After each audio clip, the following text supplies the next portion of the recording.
In our plan to read through the Bible in chronological order, in addition to the historical readings each day, we read either a psalm or a chapter of Proverbs. Hi, I'm Yvonne Pren with Bible805, where you learn to know, trust, and apply the Bible.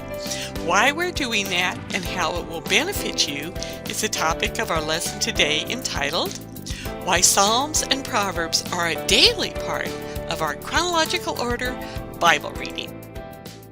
On the Bible805 schedule, we're going through the Bible in chronological order, and you'll notice each day with the longer passage is a psalm or a chapter in Proverbs. I'd like to take a few minutes to explain why we're doing this.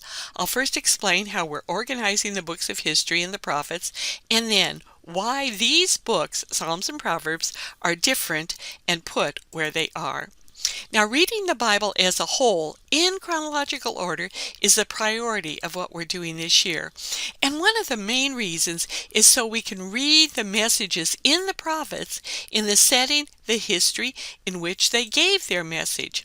Now, some of the messages from the prophets are already in the historical books themselves, such as in 1st and 2nd Samuel and 1st and 2nd Kings. One example of this is a story of when Elijah confronts Ahab for stealing the vineyard of a farmer simply because he had the power to do it. Well, God did not like that, but you'll have to read the story in the Bible to find out what all happened.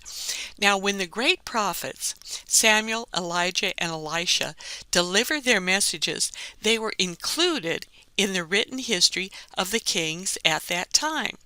Now, in addition to these men, lesser-known prophets such as Shemaiah, who declared judgment on Rehoboam, Solomon's son, and unnamed individuals, such as one described only as a, quote, man of God, unquote, were also included when they spoke. In summary, we don't have separate books by these earlier prophets. Something changed after that, in that the books of history after about 760 BC no longer contain the entire messages of the prophets, though they are sometimes quoted and mentioned. Maybe it's because their messages were longer, more complex, often to the nation as a whole as opposed to just to individuals. We aren't sure of the specific reasons, but the prophets began writing their messages in collections that became separate books. Instead of putting the entire message of the prophets as they took place with the written history in what the Hebrew scribes called the former prophets, this is how they did it in the earlier books, the Hebrew scribes now placed these books of the prophets' messages only in a separate group apart from their history that they called the later prophets. Later translators of the Bible then followed their pattern. In the Septuagint, the early Greek translation of the Old Testament, the Vulgate, which was the early Christian Latin translation of the entire Bible, and in our Bibles today, all of these writings of the prophets are grouped together at the end of the Old Testament, and they're organized by the size of the books. The major prophets meaning larger ones, minor meaning smaller, and they're not in any historical order at all. Our reading plan, though, puts the messages of the prophets back with the history that prompted them, starting with, interestingly enough, Jonah, and then Amos and Hosea. Now, to help you keep track of the messages of the prophets with the history that prompted them, I have a chart. Now, we'll be reading through the whole Bible and doing this all in order, but for those of you that appreciate, and really all of us do, a bird's eye view of the whole thing, I have a chart that I created, a timeline of the prophets that's available on www.bible805.com.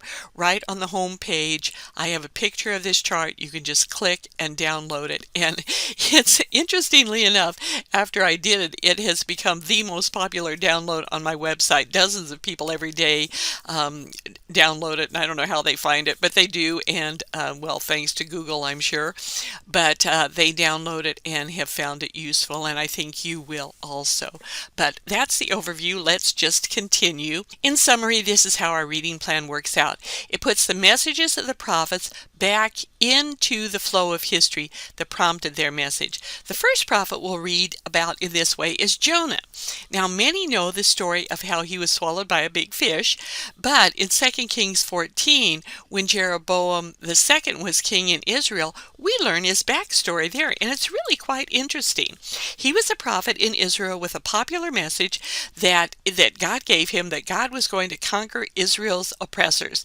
And that happened. He gave this message, they did it, and we assume he was probably a very popular guy at that time. But after that success, God calls him to go speak to Israel's greatest enemy, Assyria.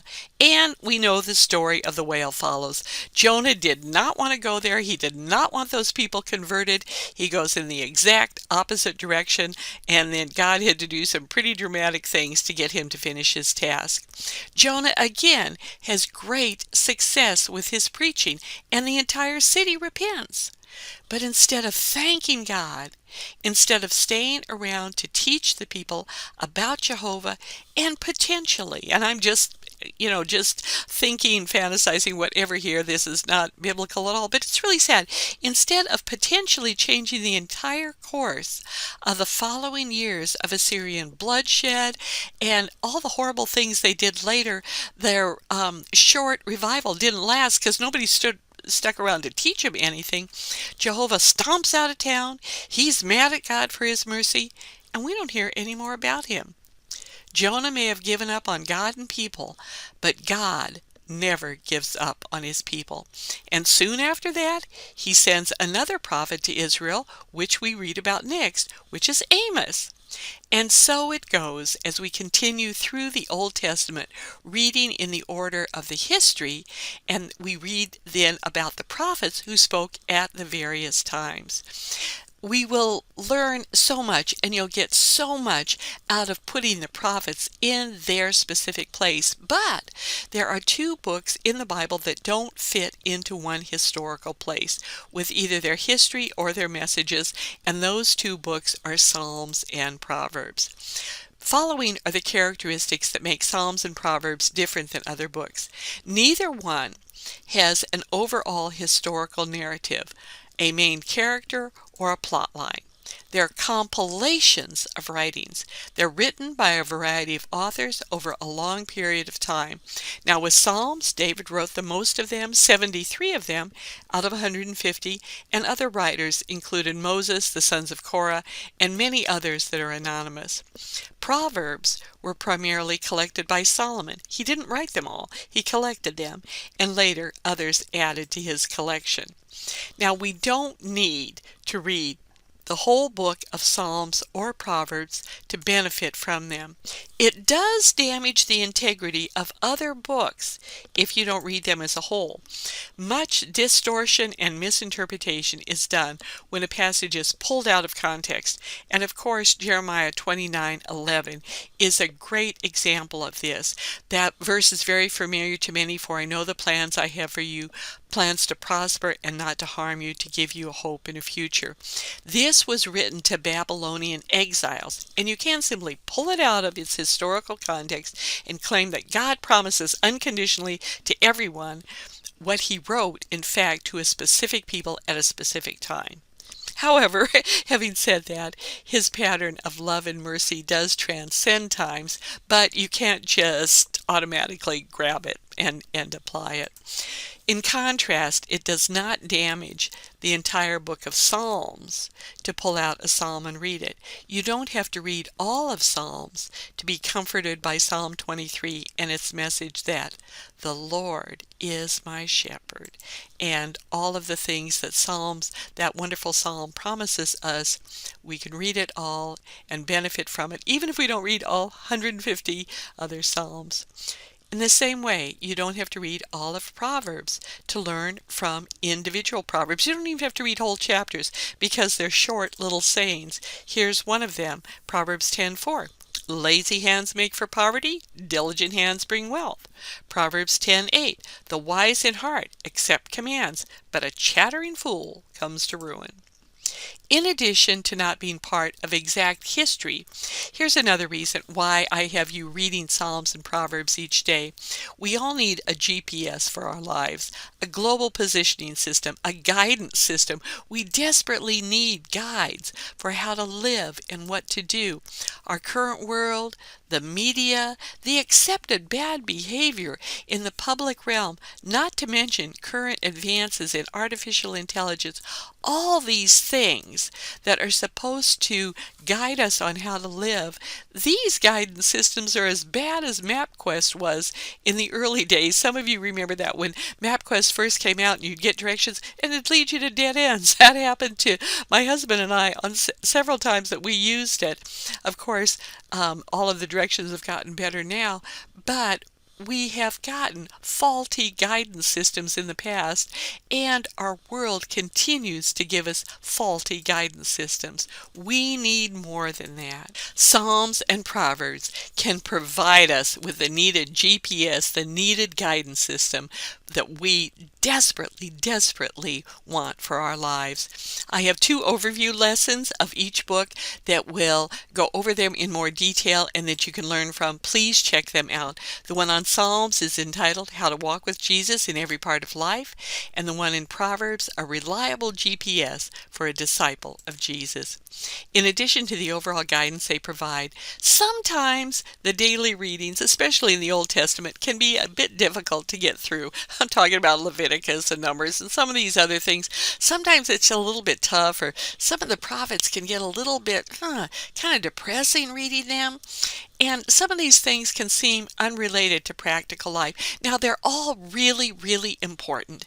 And it's important to read through all of them to see the entire plan of God. I'm not saying this for you to get out of reading the hard parts, but another reason that I put either a psalm or a book of Proverbs in every single day is to give you practical reasons to pray, praise, to adjust your life, and to praise God. These verses that I'm going to share with you in just a minute sum up their value really well. In Psalm 19, verses 7 and 8, it says, "The revelation of God is whole and pulls our lives together. The signposts of God are clear and point out the right road. The life maps of God are right, showing the way to joy." Do your Bible reading each day, ending with a psalm or a chapter of Proverbs, to live wisely and joyfully the way God intends you to live. In closing, please go to www.Bible805.com for the free ebook, the schedules, podcasts, videos, commentary as we go through the Bible in chronological order in the coming year. Also, sign up for the newsletter. You'll get notification of each new lesson, each new resource, and how to download it, learn from it, and truly live a joyful and wise life. I'm Yvonne Prin from Bible 805.